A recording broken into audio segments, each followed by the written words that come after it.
Almost a year later, the saga continues.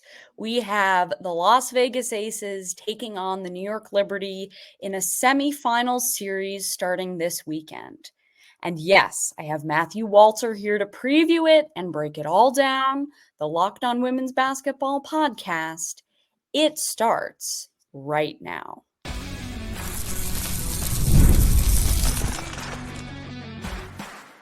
You are Locked On Women's Basketball, your daily podcast on women's basketball. Part of the Locked On Podcast Network, your team every day.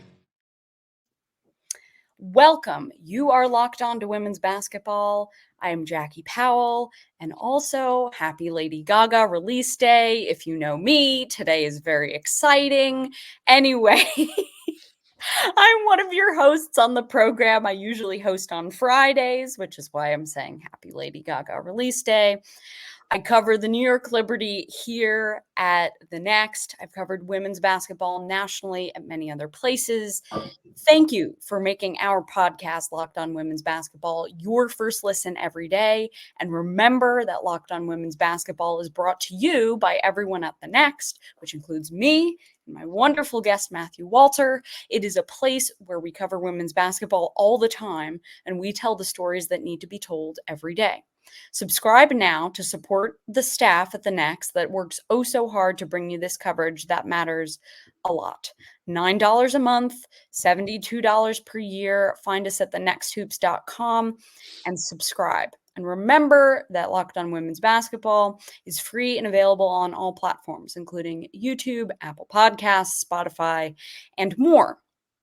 Our show is brought to you by FanDuel. You can start the season with a big return on FanDuel. Place your first $5 bet and you'll get started with $200 in bonus bets guaranteed. Visit FanDuel.com to get started. All right, dear listeners, last time I was here, Maggie Hendricks and I discussed Kathy Engelbert's famous appearance on CNBC and the misstep that she took about the bullying and toxic behavior players were dealing with on the internet and in person. That was only 2 weeks ago, yet that storyline about the abuse WNBA players are getting from certain fan bases remains very prevalent. If you haven't watched or listened to that episode, I recommend that you do. I will attach it in the show notes. But anyway, we're here 2 weeks later, and we are discussing what to expect this weekend as the new installment of the Aces Liberty rivalry begins on Sunday at 3 p.m. Eastern on ABC. So in segment 1, we're going to talk about why this rivalry matters so much and why there is hype and why that hype is warranted. In segment 2, we're going to discuss sort of how these teams have changed year over year. There's a lot, to be quite honest. And then in segment 3, we're going to talk what to watch for in this series. We're going to talk keys. We're going to talk X factors. We'll even do predictions that will be a bit more speed round-esque. It will be a lot of fun. So anyway, that is our show. Matthew, thank you so much for coming on. Matthew is our Las Vegas Aces beat reporter at The Next. So Matthew, let me just start with saying, why does this rivalry between New York and Las Vegas matter? It matters because the rivalry got so hyped last year, right? We went into the last season and all anyone talked about was the two, quote, super teams, right? And these two teams, every time they played, it seemed like the whole world was at the game. It seemed like it was on national television and they had all the reporters were there from every outlet that you could name, including ours. And it was so hyped and everyone was there, And then this year, right, the narrative changes a little bit. Caitlin Clark and Jarice come into the league. Everyone's talking about these rookies that everybody loves, and they have been great. And this narrative takes a sidestep. It's not important because it's very important, but because these two teams have now played in the last 2 years between the regular season and the postseason 10 games before we even get to the series, right? So they played each other 10 times, 10 iterations of really high-level basketball, coached by two of the best coaches in probably the world, and two franchises that have very much invested in their respective players in trying to make things as best as it can be for their franchise to be as successful as possible. The Aces obviously have won back-to-back championships. New York is looking to win against the Aces and get over that hump that's sort of been limiting them since last season, since they made all these big signings. And I think it's important because it brings people to watch the game, right? We want to see A'ja Wilson. We want to see Breanna Stewart. We want to see the Aces backcourt. We want to see Sabrina Ionescu and Jonquel Jones and all these names that these two teams have. And I think that just creates intrigue, right? You have this year's unanimous MVP. You have last year's MVP. Oh, hey, the year before that is also A'ja Wilson. So you have multiple time MVPs in this game. You have players that have been Olympic gold medalists, have played at the highest level of basketball from college now into the WNBA and in the international scene. And it's just some of the best just watching, viewing basketball. And if you break it down to the minute level, to be honest with you, it almost comes down to A'ja Wilson versus Breanna Stewart. They have now played each other in some form of postseason for 3 straight seasons. You go back to the first year the Aces won the championship, and she's with Seattle, and that was probably their toughest series. They lost game 1 of that series at home to Seattle. Last year, they go to 4 games, win the series without 2 of their starters in game 4, and now we meet again here for what is Aces versus Liberty round 2, the rematch, as I'm dubbing it. Yes, the rematch. And I think when we talk about rivalries, and it's unfortunate that the concept of rivalry has gotten, I guess, some either a bad rap or just there's some negative connotations just because of how Kathy Engelbert alluded to it during her misstep on CNBC. And I think what I want to make clear is the definition of a rivalry. And, yes, we understand that Caitlin Clark and Angel Reese have been, I guess, put in a rivalry since college. But I Googled the definition of a rivalry, and this is what Google gave me. And I think it is so what this New York Liberty Las Vegas Aces rivalry is all about. So the definition is rivalry, competition for the same objective or for superiority in the same field. That's so simple, yet that's exactly what we have with the Las Vegas Aces and the New York Liberty.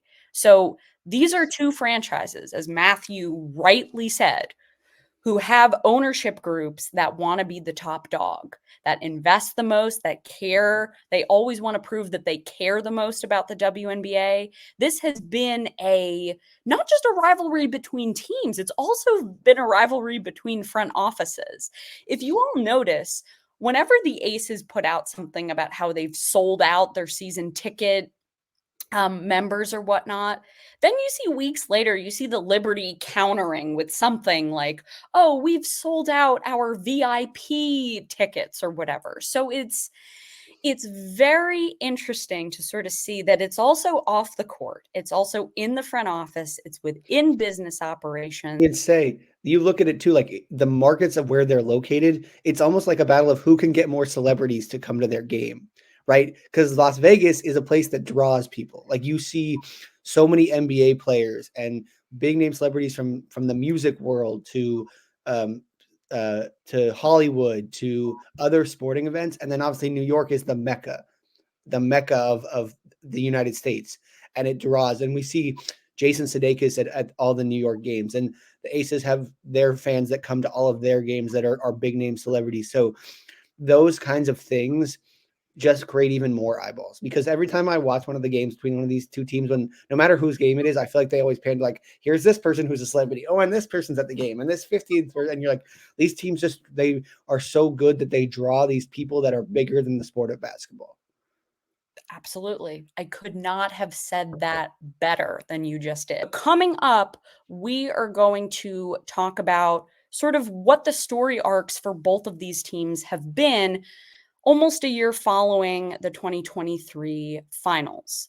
But first, I do want to tell you all about our good friends at FanDuel.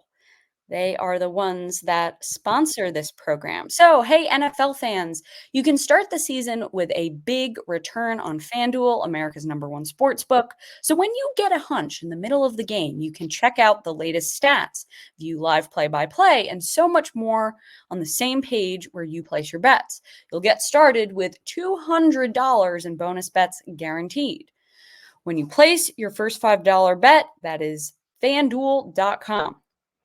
Thank you, FanDuel. Now I'd like to talk to y'all about apostrophe.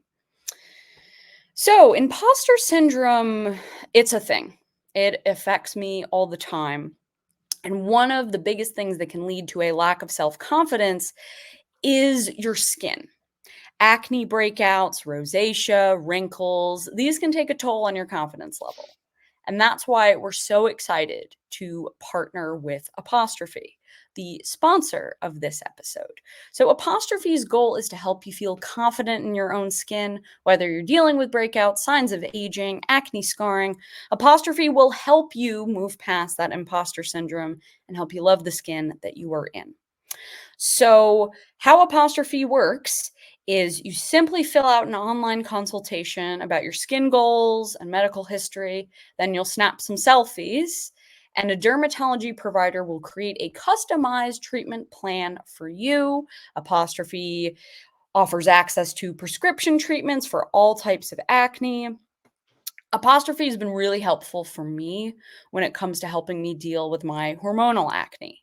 It can make sure that the bumps and blemishes that come up on my skin aren't as painful and don't make such a big impression on my face. We have a special deal for our audience. Get your first visit for only $5 at apostrophe.com/lockedon. When you use our code LOCKEDON, that is a savings of $15. The code is only available to our listeners. So to get started, just go to apostrophe.com/lockedon and click Get Started. Then use our code LOCKEDON at sign up and you'll get your first visit for only $5. Thank you, Apostrophe, for sponsoring this episode. All right, and we are getting back to our program. But before we do, thank you for making Locked On Women's Basketball your first listen each and every day. Now, for your second listen, enjoy the Locked On NBA podcast. There's no offseason in the NBA. TBH, the same goes in women's basketball too, but Locked On NBA provides daily pro men's basketball analysis from national and local experts in 30 minutes or less. That is available on YouTube or wherever you get your pods, part of the Locked On Network, your team every day. Okay, Matthew, we are officially back. Let me ask you, what has changed for these teams year over year? You can start with Las Vegas and then I can counter with New York. So I would say this year, the biggest change is the Aces are deeper than they've ever been. So the core four is well known. Those four all-stars, phenomenal players. They can put the ball in the basket at any point in any game. Last year, you had Alicia Clark and Kia Stokes still there. But then after that, the drop off to the next rest of the Aces players was not high level. It was Kayla George, who obviously hasn't stuck around in the league. Kirsten Bell's still on the roster, but doesn't play a huge factor. And there just wasn't as much depth. So this year, replace Kayla George with Megan Gustafson, who has not played a ton, but when she's played has been impactful, and her ability to space the floor from the 5 spot really helps the Aces because they don't get that from someone like Kia Stokes. Then the Aces went and pulled the rabbit out of the hat, and they got Tiffany Hayes to come out of retirement. And Tiffany Hayes has showed up in the Aces uniform and looks like she's like 28 and not 34 or 35. She looks as good as she did last year in Connecticut. She looks as good as she did in Atlanta now that she's had some time under her belt to get into game shape, because now she isn't asked to be a starter and put up 20 points a game. She can do that. She did it game 1 against Seattle, but she gets to come off the bench for really the first time in her career. And it's allowed her to have sort of a different mindset. And then Sydney Colson has had way more of an impact this year than she's had in any other year with the Aces, because when she's getting on the floor a lot more, and she's playing really high-level defense. We even saw that in one game against New York a whole lot earlier in the season. So the depth is the biggest difference for me.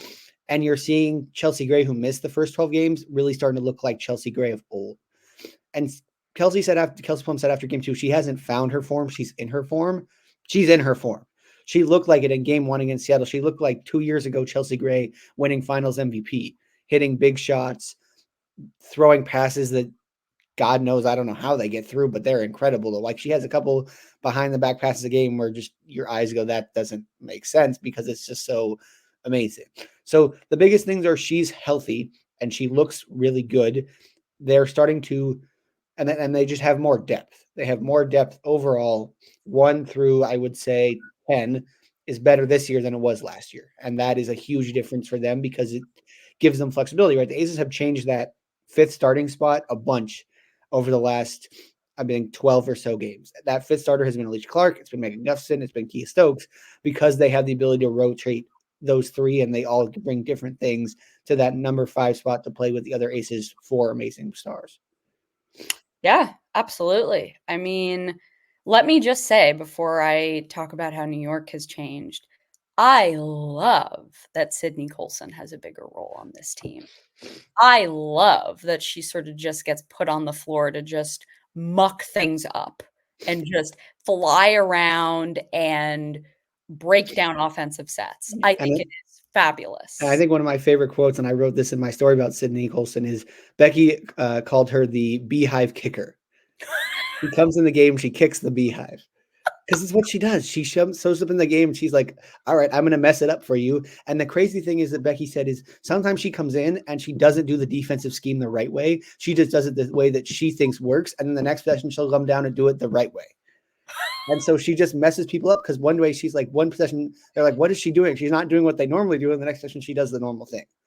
And it just, it confuses people. And then they get a stop and then the Aces go down and score because she kicks the beehive. I love that. That is fabulous. And in the show notes, I'm going to link to Matthew's story about Sydney Colson onto the New York side of things. So the Liberty went into the offseason looking to find a way to get better defensively. They saw that, especially in the 2023 WNBA Finals, that their 2 starting guards, and Sabrina Ionescu and Courtney Vandersloot, were targeted for, I guess, their defensive skill and defensive ability. And we saw that play out in a pretty significant way in games 1 and 2 in Las Vegas. You had Chelsea Gray, Kelsey Plum, Jackie Young, sort of the 3-headed monster run all over New York's perimeter defense. You had Benijah Laney-Hamilton trying to anchor that, but they needed more defensive help. They just did. And they also needed Jonquel Jones and Breanna Stewart to develop more chemistry and to understand how they were going to help their teammates in the backcourt. So what did they do? They went out and they looked internationally and they looked within their own assets. So something that general manager Jonathan Kolb has done pretty much throughout his tenure as GM of the Liberty is he likes to scout international. If you look at the Liberty's bench, which I think has gotten much better, they were deep last year, but the pieces did not complement properly. And the pieces did not address this issue when it came to defending and in particular perimeter defense. So Jonathan Kolb had been viewing Leonie Fiebich for years, ever since right before she got drafted. Unfortunately, they missed out on her. The LA Sparks took her. And then she was traded to Chicago. So Fiebich was in that trade that sent Gabby Williams to LA. And then James Wade had Fiebich as just an asset. Then when James Wade swings for the fences and gets Marina Mabrey, who I will note is not now on the Chicago Sky, the Liberty get involved. It is a 4-team trade where they trade 2021 Rookie of the Year Michaela Onyenwere. And who do they get back from the Chicago Sky? And this is a trade with the Dallas Wings and the Phoenix Mercury as well. They get Leonie Fiebich, who Jonathan Kolb had been wanting for so long because he knew the type of potential, he knew the very unique skill set she would provide. And so Fiebich, if you think about her skill set and what she does, she's very big for someone who usually plays the 2 or the 3. She is 6'4". She has a 6'4" wingspan. She's very long. That is also what they did when they signed Kennedy Burke. Kennedy Burke is essentially a 3-4 switch woman or swing woman, my mistake, who has a lot of guard skills, can take bigs that guard her off the dribble, and she also has a 6'3" wingspan while standing at 6'1". So You add those two to Kayla Thornton, who is another 3-4 wing type who can guard almost 1 through 5. And so what you have is you have this group of wings that can play multiple positions. And so that was their plan to, okay, how are we going to address the perimeter defense issue? Well, we have Benijah Laney-Hamilton who can play the 2, she can sometimes play the 1, but mostly the 2, the 3, and sometimes switch onto 4s. So the idea was, okay, we want to have one of our ball handling guards with the wings. That's what we want to do. And obviously the Liberty saw Courtney Vandersloot had to take some time off because the death of her mother. They let her take as much time as she needed. And in that time, the Liberty were able to really figure out how could we take this idea during the offseason about pairing ball handlers with wings and then Stewie and JJ. And they were able to put it into action.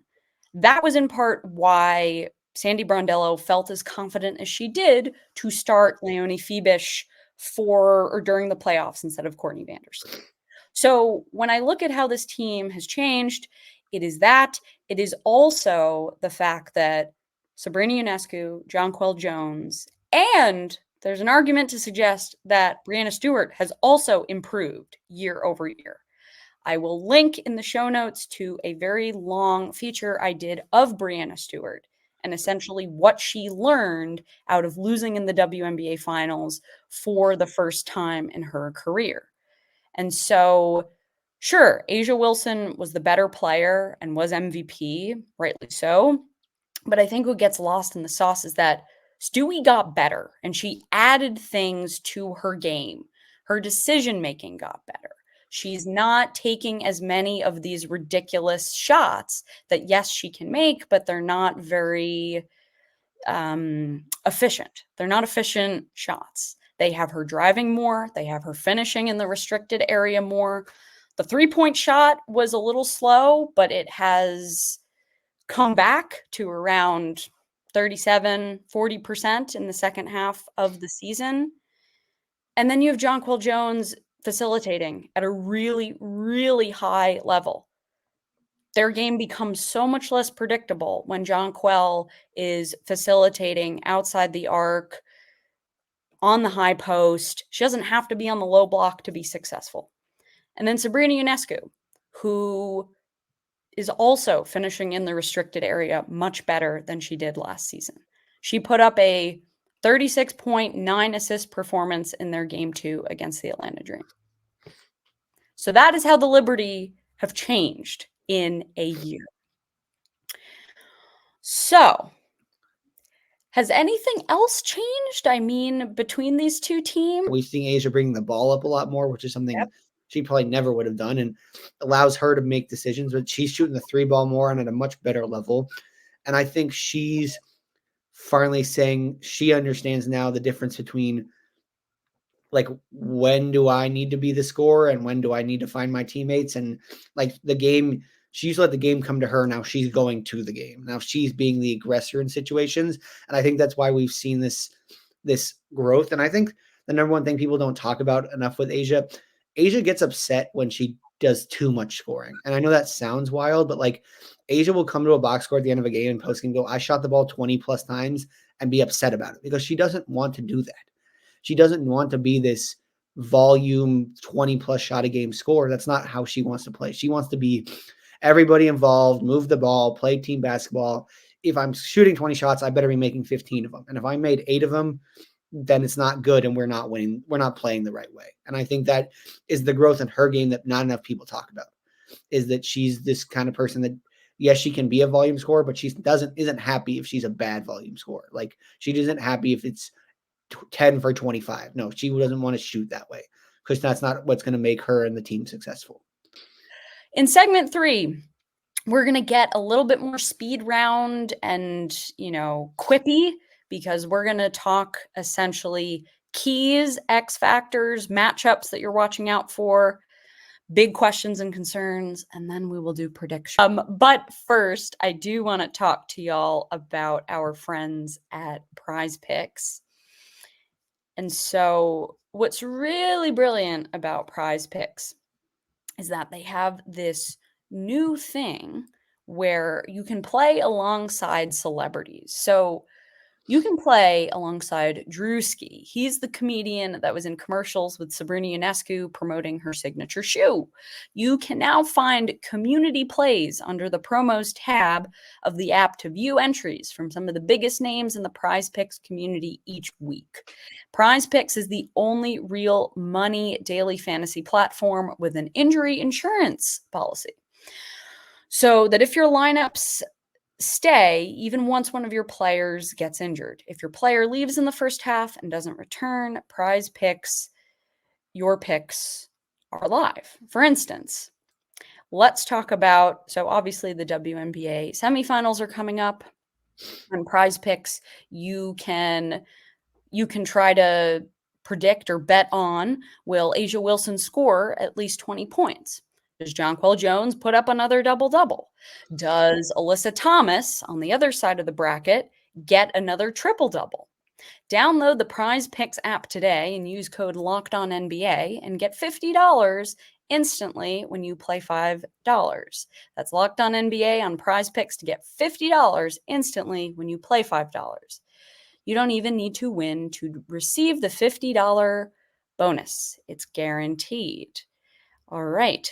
Thank you very much, Prize Picks. And we are coming back here for our Aces Liberty speed round. Okay, Matthew, keys for the Aces. Go.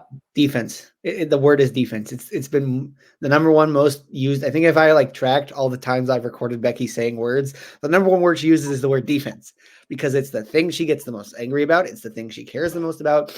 It's the thing that decides whether they win or lose game. That's the question for Becky Hammond to figure out. But the defense is what it's going to start with and how they're going to win this series.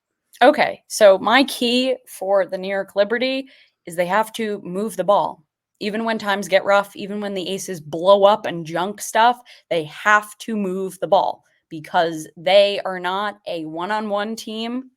That's not where they're best. They need to have patience and move the ball. I also think another key is that Sabrina Ionescu needs to put her stamp on the game early, because when she does, she opens things up for everyone else. Okay, on to X Factors. Matthew, go. I think it's two people who are, one's going to start and one's not. Well, I think she'll start, and that's Kiah Stokes. Kiah Stokes has to play big. I don't need her to score. She's not going to have to score, but she has to find a way to play one-on-one defense against Jonquel Jones or Breanna Stewart, whichever way they match up. That's what she's going to have to do. Secondly, Tiffany Hayes needs to continue to be the Tiffany Hayes we've seen over the last 2 to 3 weeks. She needs to come in and play amazing defense, which she's done, and she needs to score the ball and put people on their heels with her speed and athleticism and ability to finish at the rim. Okay, I have 2 X Factors too, and I'm going to match yours as one coming off the bench and one not. So on the other side of Kiah Stokes is Jonquel Jones. Jonquel Jones it's wild because she is such a star, and you're usually like, oh, are stars really your X Factor? She absolutely is. It is up to Jonquel Jones to show out all of her versatility that she has worked on this season. It's not just about her scoring on the block anymore. It's about making those open shots when she's in rhythm and confident. It's about her making some pretty wild passes. Again, Jonquel Jones moving the ball is a part of the Liberty's identity in just how they move the ball so well. The other X factor is Courtney Vandersloot, which is so interesting to say, isn't it?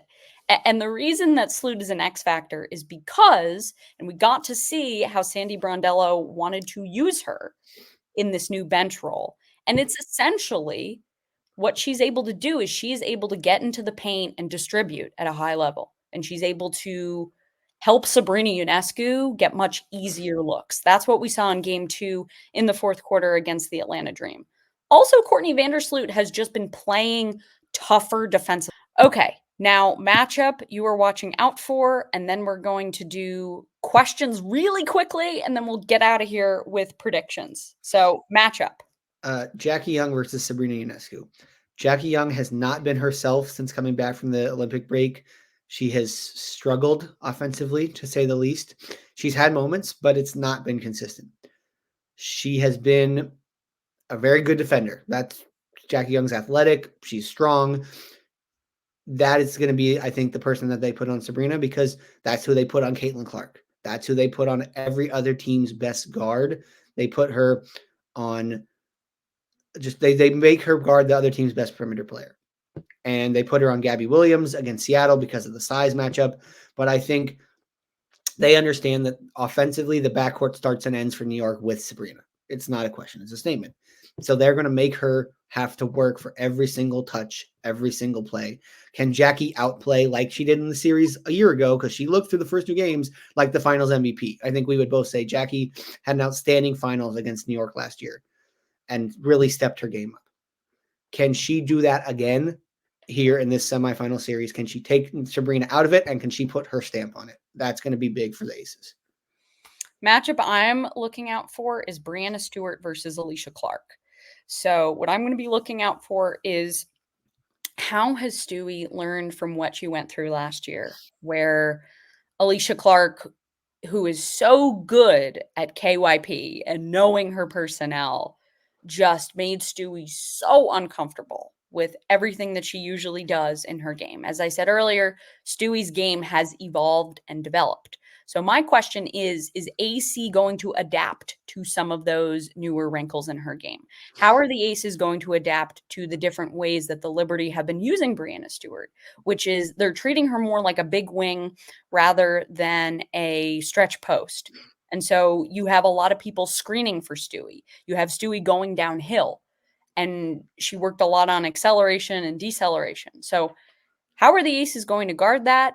Is Stewie going to learn from her mistakes last year? Is she going to facilitate at a higher level against the Aces this time around? That's what I'm going to be looking out for. Also with Alicia Clark, which Alicia Clark do we see? Do we see the sixth player of the year, Alicia Clark from 2023? Or do we see the Alicia Clark that, doesn't hit her shots? We don't know. And that's tough to know. Biggest question for each side.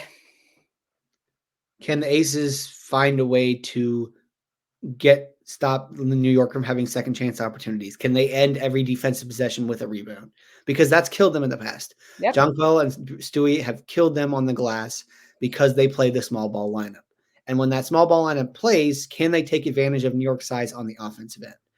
Can the Aces small ball lineup that they love, whether it's Alicia or Tiffany or whoever, be able to handle playing New York's size? Can they match it? And to go back to your point really quickly, Alicia's so good at guarding Stewie because they've been teammates for so long. And I do think as much as Stewie has improved her game, that's where all of Alicia's knowledge comes from. And sometimes Alicia can impact the game without having to score, right? Just because of her ability to be versatile on defense and do some things that don't show up in a box score. But the Aces, when they're small ball lineups in, can they take advantage on offense, and can they limit second chance opportunities on defense? That's the question to answer.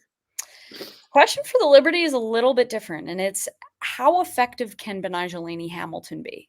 And so, in the Liberty's playoff run last year, she stepped up big time on both ends. And so this year, obviously, she had that minor knee surgery. She also had a knee scare toward the end of the regular season. And, it's clear to me that she isn't 100%. She's a little banged up. She has been effective, but my question is, can she be, where are they going to put her? Usually they have her guarding Chelsea Gray. There have been issues this year where she's been put into ball screens, and because she's so strong, she's not fast enough to move through them on the wing. So my question is she guarding the point of attack, guarding Chelsea Gray, or is she guarding Jackie Young? Is Leonie Fiebich guarding the point of attack? I guess my question is, what do they want to get out of Betnijah Laney-Hamilton in this series, just because of what she's been through and how her knees have been? Okay, last but certainly not least, predictions. Pains me to say this, I just think the lack of home games is going to come back to bite the Aces. I understand they have been a better road team this year than they've been at home, and they're playing much better defense right now. But New York looks much more like a team on the mission than I've seen them look in the last couple of years. They look really hungry. They've made changes, and I just worry Did the fact that the Aces struggled early in the season limit their opportunity to have 3 home games and having to win a game in New York, something that is really they've won 1 game in New York in the last 2 years, and that was game 4 of the finals last year. Can they go to New York and win? It's hard to say yes. I truly think that this is a 5-game series. I don't see any way it goes any other way. These two teams are going to punch and counterpunch and punch and counterpunch. And I just think the home court advantage and the way that we've seen people show up in Brooklyn for the Liberty is going to be too much. And I think the Aces lose this series in 5 games.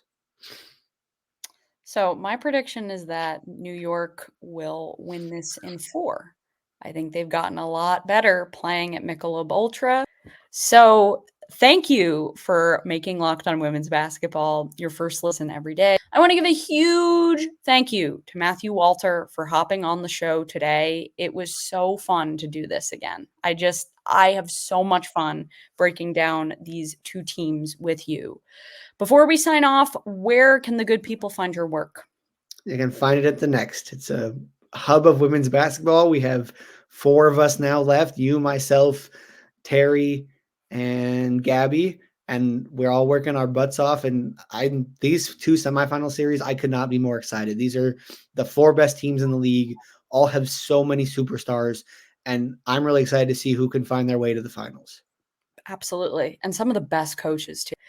But anyway, this has been Jackie Powell and Matthew Walter. And we are signing off. Have a great weekend, everyone, and happy WNBA Semifinals.